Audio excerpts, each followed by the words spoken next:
this partnership namin with Hong Kong Tourism Board, we discovered and rediscovered Hong Kong. So for yung mga usual na napupuntahan natin, diba, the Ngongping, the Hong Kong Disneyland, of course, we're all very excited with that.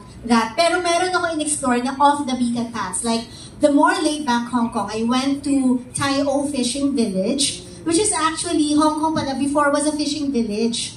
So talagang sobrang laid-back, hindi yun yung iniisip natin in Hong Kong na hustle and bustle of city life. It's actually very relaxing. And I also met a Tai O resident. Aside from that, I went to Chung Chau Island and participated in their Bun Festival. Yun yung mga things na hindi natin masyadong napupuntahan as Filipinos. Pero as local Hong Kongers, they actually go there often. Pero ito explore namin. And also, I went to a 100-year-old restaurant cafe.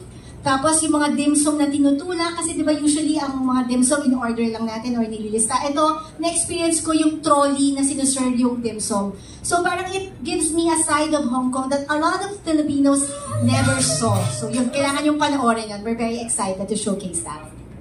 Actually sa akin naman, I'm always game. Game talaga ako in real life, and at the same time, game ako sa show because I love the show and I wanna give the best to the viewers and to the show. Pero syempre, I want to make sure din naman that it's within naman the risk safety. So as with the cable car, it's completely 100% safe.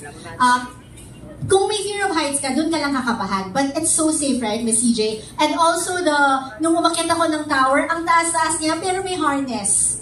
So parang, I wanna try, I wanna give my all. Pero syempre, I wanna make sure din naman that everyone is safe. And also, dun sa tower, a lot of kids are climbing. So nung nandun ako, sabi ko, kung sila kaya nila, nakakahiya naman kung hindi ko kakayanan. Kaya talagang kinapalan ko yung yung balat ko, tsaka nilakasan ko yung loob ko. So kaya naman.